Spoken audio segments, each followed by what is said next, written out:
G'day guys, Morezy here, welcome back to Morezy Plays Minecraft, episode 70, and we're on top of the hill here guys, having a look around. At the end of last episode I talked about putting a monastery up on the hill, and I think I pointed at that hill. It's going to be this one, because this one's a bit closer, and it overlooks the graveyard still. You can see it from the fishing beach over there. You can see it from this grassy patch here. So I think this is going to be the place to be. Also, I've been working, and you can see all the lines of messy wood over there. I've been trying... Oh, nailed it. I've been trying to find the spawn chunks. And for some reason I just had a mental blank, and I thought the spawn chunks were at 0, 0. Of course they're not at 0, 0. Sometimes they are, but in this case they're right there where that pillar is there, and I've been pacing out the blocks to try and work out where I can build my iron farm.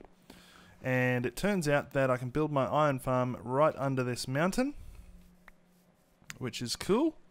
And if we look over here, I think you can just about... Oh, unless I've cleaned it up.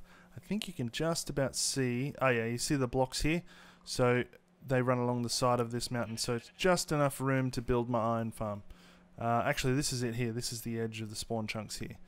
So yeah, that's what I've been doing, digging out some space. And I know I said before I wasn't going to dig underground anymore, but there's certain exceptions. I think the iron farms are particularly ugly to look at, and so I like the idea of having them buried underground instead.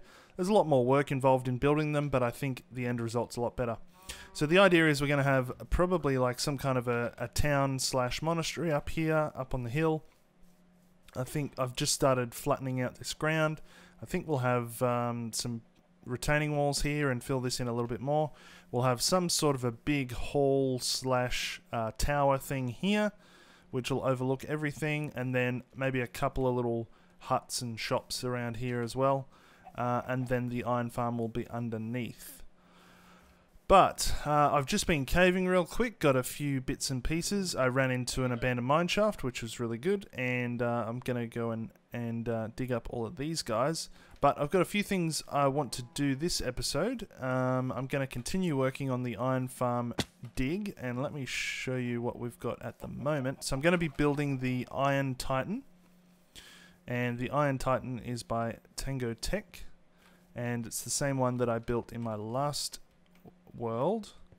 And so I've dug this area out completely, started setting it up, putting the lights in. So I have to dig this up to the sky level.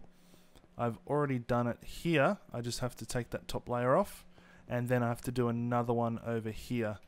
So that's going to take a little bit of time, so we probably won't finish this iron farm this episode. But and then out there are all of the rows where I have to place extra doors. And if you remember from last time, that was a very long time, but it is worth it because I'm running quite low on iron. And one thing that I need iron for is the next project we're going to look at, the fishing shack. So I want to try and get the fishing shack finished today, well, in this episode anyway, and that means I want to rebuild how it looks and also finish off the storage system. And I've actually started doing a little bit here on the storage system, just making some item filters. This row of hoppers pretty much is all the iron I had left, and that's why I went caving, because I needed a bunch more. So the idea is we'll have chests, probably 3 high, all the way along here. We could make it a little bit higher actually if we go down a bit further, and we'll have it auto sort all of the goods from the fishing shack. And I think we're going to have a furnace system that cooks the fish as the fish come through, and yeah, I think we'll do a few things like that just to make it a bit easier when it comes to collecting the goodies from the fishing shack. Okay, so you can see out of that I got myself nearly a stack of diamonds, a whole bunch of redstone, half a stack of lapis blocks, and 2.5 stacks of iron, a little bit of gold. Yeah, so pretty successful, and that'll keep me going for a little while. Alright, first things first, to work on this fish shack, I need to get some timber, because I want to do like a timber theme. I really want to make it like a little shack, and I'm thinking of making it like almost like a little franchise, and having like a little logo thing on the top. And yeah, so what we're going to need is a bunch of wood.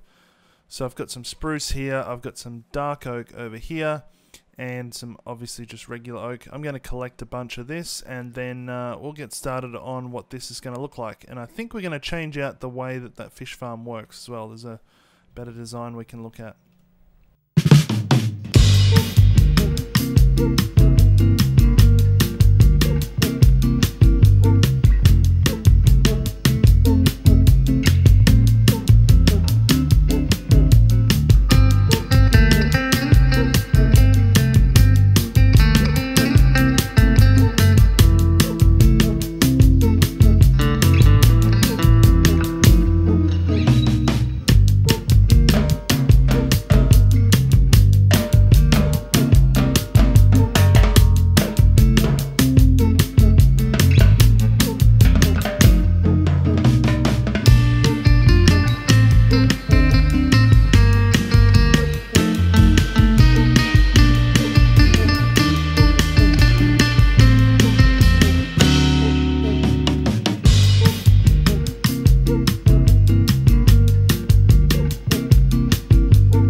Okay, so after a bit of work off camera, here's the new fishing shack, all completed, and I think it looks pretty cool. Tried to keep a bit of that timber theme and a little bit of the cobblestone in there as well, and I didn't end up going for that franchise idea. I had a design for a little fishing rod that went over the top, but yeah, it didn't look fantastic. So I guess I'd keep it like that. But yeah, we've got a fishing shack here. I kept the fishing system the same, so I didn't end up changing it after all. It fits okay, so that's good. Got my light source in there, obviously. Crafting bench. I've got my anvil here. Furnace. And down here is the access to the sorting system. So I've done a bit more work here in the sorting system. Fleshed this out a bit more. We've got all these items being sorted now. And what I've just been working on is this part, which is the fish cooker and bottle sorter. And I thought we might have a look at how this works, because it's a pretty cool little design. Okay, so up the back here we've got all of our sorting cells set up. And this one here is going to be cod, but at the moment it's full of all the stuff I'm trying to sort at the moment. So I've just made these 2 extra cells here, and I think they're pretty cool. They sort out combustible items in the first one, so that means items that will go into a furnace to be used as fuel. And in this case we're going to be sorting out the bows and the fishing rods to be burnt, because I don't really need them at the moment, and if I do decide I need them, I can just disable this hopper or something again, and that'll be fine. It'll bypass the system altogether. In fact, I'd probably disable this torch. Yeah, if I disabled this torch, that would go through the system okay. So basically what happens is the items travel along this top hopper line here, and if they can't go into any of the sorting spaces here, they'll continue on. They get to this one, and if there is a combustible item that gets put in, it will automatically get put into the furnace, like so. And if there is an item that, let me just use that, there we go. If there is an item that can't go into the furnace, like glass bottle no, let's use a spider eye instead. So if we chuck a spider eye in, it actually goes through the system, doesn't end up in the furnace, continues on to the next part, which actually checks for water bottles, and it couldn't go into the water bottle system either, so it keeps going, and there it is at the end. So that's how that works. The water bottle system is much similar. So every now and then we'll get a water bottle when we're fishing, and I've got a few already in here. Let's take one out. And this again, if we put that through the main line here, it'll bypass that one, go through the water bottle filter, and end up back down in here like it did. So the water bottle filter just uses a brewing stand. You can't quite see it, not great to look at here. Just uses a brewing stand on the other side there, and it's much the same. So basically what happens is, as the item goes in, first it gets pulled down into this hopper here. If it can't go into the furnace, it gets pulled out a short time later into this dropper tower, and it goes back up into the main line. And for the water bottle system, it's much the same. So we go this way. If it can't go into the brewing stand, it gets pulled out, back into the hopper, back up again, and continue on. So that would leave only a few items here left that we need to sort. So if I look in this chest here, actually, this is a bit of an overflow actually of a bunch of stuff. So I didn't have a salmon filter set up yet, so there's some salmon in there. But basically we've got fishing rods and bows, saddles, books, and water bottles, and leather boots. So all that is remaining that we can sort out of that is the leather boots, and I think we'll end up doing that with a zombie sorter system, because zombies can sort them out. I believe they still can at the current version. Anyway, I better check that. But after that, we'll end up with a bunch of chests at the end here, probably around the corner here, that'll just have saddles and books, and then we can chuck the saddles out if we don't need them, because there's no way to sort saddles and books out at the moment. But if there ever is one in the future, then we can add that. But that would mean every single item gets sorted out. So we've got sticks here as well. We've also got bowls, and we could use those as fuel as well. I don't know if tripwire hooks work. Let me see that. I've never actually tried that, if they would actually go into the furnace or not. So let's use our system to check. So if I go up to here, chuck the tripwire hook in, and no, it doesn't. You can tell because the second system activated, so there'll be a tripwire hook right here. Okay, cool. But that is the system, and I think it's going to work pretty well. It's going to be pretty hard to fill this up, I think, as well, so that's really good. I've used a bunch more iron as well, and if you didn't notice, I actually got myself diamond armor already. Pretty terrible enchantments, unfortunately. And I've also died twice, which I may have included that footage as well. So yeah, we're well on the way now, but this one is getting close to done. All I need to do here now is, so this one here filters out the raw salmon. I need this one to filter out the cod, and then I need the cod to be transported from the bottom chest all the way up into the top of the furnace, which is right there. So that is the next thing I have to do. So it'll probably come out of the bottom through a dropper elevator sort of thing up into a chest, I think, or maybe just into another set of droppers. But I'm running very low on iron. I've already refilled my iron a bunch of times because hoppers take up heaps of iron. So this iron farm is well overdue, definitely. Alright guys, so update. I've done a little bit more work down here, so let's go and take a look. So what I've done is I've built the dropper tower system to fill up the furnace, and that is right here. I will need to tweak this a little bit, because basically what it does is it will drag out of the cod chest, which is the ones behind here.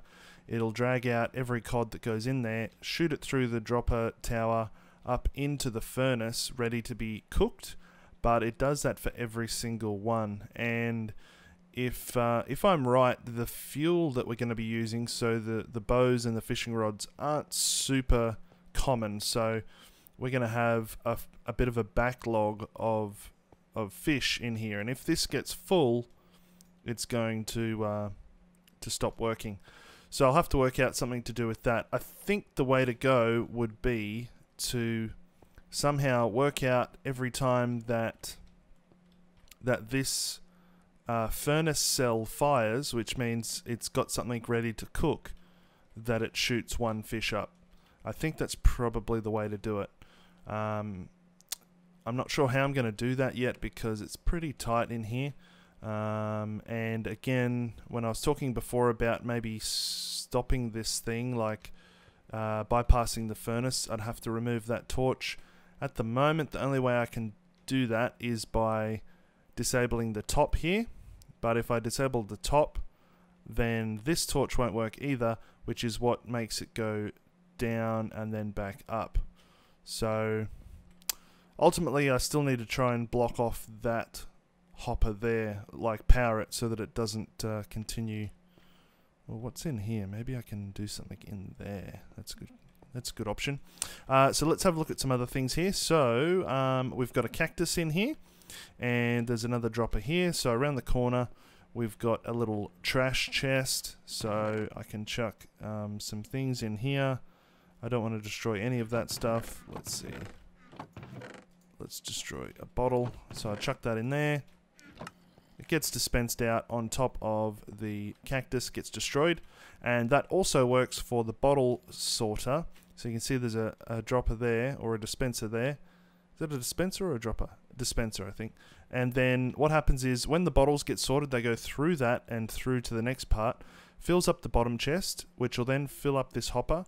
It'll go through this hopper and fill up that chest. And once this hopper's full, it'll fill up that dispenser there. And what will happen is when that dispenser's full, in the process of swapping it all out, if it's got something in it, it will be shot into the void and down here onto the cactus. So that basically means that that stops us getting an overly large amount of bottles, because the bottles don't stack, of course. So we can get 2 chests full of bottles, and I've got a 3rd chest up here for symmetry, which I can just manually fill up if I need to. A couple other things we've got. So we've got some switches here, and I didn't realize, but bowls and sticks won't cook for long enough to cook 1 piece of fish. So I did make a little switch here, and if you pull the switch, you can see that redstone block moved. What that's done is actually locked the hopper that goes into these chests. So instead of the bowls being sorted, they won't be sorted. They'll continue through, go through to the combustion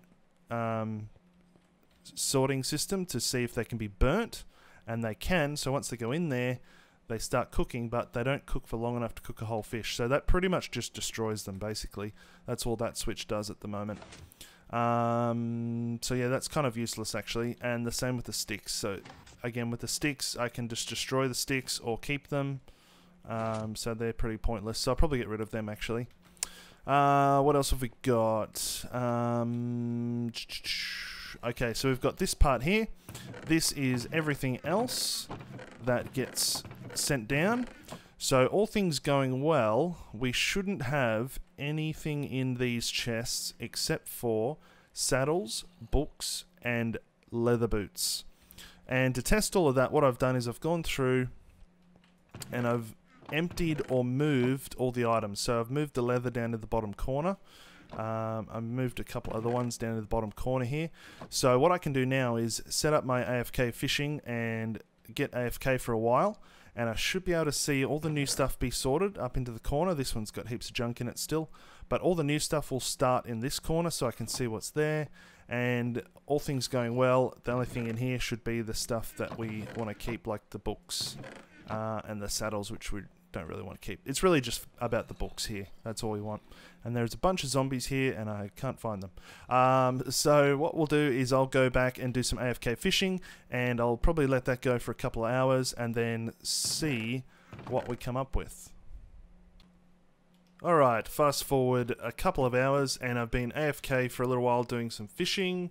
And let's check out some of the results. So no squid ink, leather, a couple of leather, no sticks of course because they're set to cook at the moment, a couple of bits of flesh, 1 tripwire hook. So far, there we go, pufferfish. It looks like it's working, which is good. Down here, let's have a look down here. So this one was the one I was more interested in. So if you remember, I talked about the fact that if this has cod in it, the cod is always going to be shot into the furnace, and that's not really what we want, because we know that we can't keep up because cod is pretty plentiful, and when we catch it, it just sits there and waits to be cooked. And if we don't have enough fuel coming through, it's just going to back up in the system. So, good news is it did cook some cod, so that's awesome. But I ended up having to turn it off, and I'll show you how I did that. It took me a while to work out, but this is how I did it. So, I want to try and make this more automated, but at the moment I've just got that hopper locked. So that's beneath all of the cod. That's locked just with a torch here. But the idea is I've dropped down the cactus a little bit further so we could get this extra comparator in here. And then I'll show you this other part. Bear with me. Let's get up on top. Okay, so what I did was I checked out here. So this is how much cod actually got shoved in here before I turned it off. So as you can see, it was backing up big time. So it's full in the furnace, backing up big time in here, and we don't really want that to happen. Now what I could actually do is actually fill these up with items that won't go in top of the furnace either. But I think I'll just leave it like this. We can pull a comparator signal off that, and then that signal can go through here, and we can work out a way just to carry it down and meet up with this. So the idea would be is if that hopper is full up there, that means that the system's starting to back up with fish. Once it's full, this gets powered, and we could get this to turn on this line here like it is now, which will stop the flow of cod into that hopper and stop the flow into that part there. Now the reason I needed this extra comparator is that once we start it again, because it's been running every time the cod's come through, and then it's stopped, now there's been a build-up of cod in this chest. And if we didn't have this comparator here, we wouldn't be able to slow down the speed here. So what this will do is the comparator will say there's something in here, that will turn off this line here, which will keep that shut off until it has a chance to go up through the dropper tower. And the way I do that, by the way, is by having a piston, and the piston goes up and down. Let's see if I can show you guys. So there's about 4 or 5 hoppers in, droppers in there, and it was really hard to get redstone in there because it's so packed already. So what I ended up doing was using some observers, and I've got a column of blocks here and a piston on the top. So when there's a piece of cod in this, it shoots the whole column up, which activates all the observers here. And then once it gets to the top, it gets pushed back down again to be reset. And that's why I had to slow everything right down. So that would push back down again. So, long story short, let's take a look at what's in this chest here. There we go. Books, boots, and saddles. And that is all we should ever have in this chest now. Those fish, I just put them in there, so don't worry about those. But that's all we should ever have in this chest. And ideally, when we start sorting out the leather boots, it'll just be books and saddles. And that is going to be awesome. So they'll fill up 1, 2, 3, and then they'll go across and fill up 1, 2, 3. So we can have 6 double chests full of books and saddles, which I think, based on this, let's have a look. 1, 2, 3, 4, 5. 1, 2, 3, 4, 5, 6, 7, 8, 10. So it's about 2 to 1. So we should have 4 chests worth of saddles and 2 chests full of books, roughly. So yeah, that'll be pretty cool. And then it's just a matter of getting rid of the saddles. Well, it's been a bit of a trickier project, this one. I didn't expect it to take so long. I guess it's because I made it that little bit extra complicated, as I always do. But I'm pretty happy with the result. Now, what I need to do is get a bunch of iron to fill in these lines along here, because at the moment they're only feeding into the top, and we need to go into the bottom. So, and you know what else I just noticed? That I wonder if that would cause any problems. You see this torch here is actually powering that guy and that guy. And I think it would probably be locking that one too. Let's check. Oh no, that one's alright. But if I'm not careful... salmon, good. If I'm not careful, that one might get locked and maybe it won't go through. Oh, well, it must have gone through because we have salmon in there. So, never mind, I'm just rambling. So yeah, we need a bunch more iron so we can finish off all of these hoppers in here. And that, of course, means we need our iron farm. So I think the next episode we're going to spend is making the iron farm. Hopefully we can get it running even to the bare minimum just so we can get some iron going because, yeah, I have no iron left at all. I've already done a bunch of caving and have no iron. So anyway, guys, I hope you enjoyed this episode and tell me what you think about some of these systems. It's pretty hard to see this one in here, but it's pretty cool, I think. And I'm pretty happy with the results. So now I can sit here and AFK for some time and not worry about it filling up and being a mess when I have to go and sort it all out. So thanks for watching, and we'll see you again in the next one.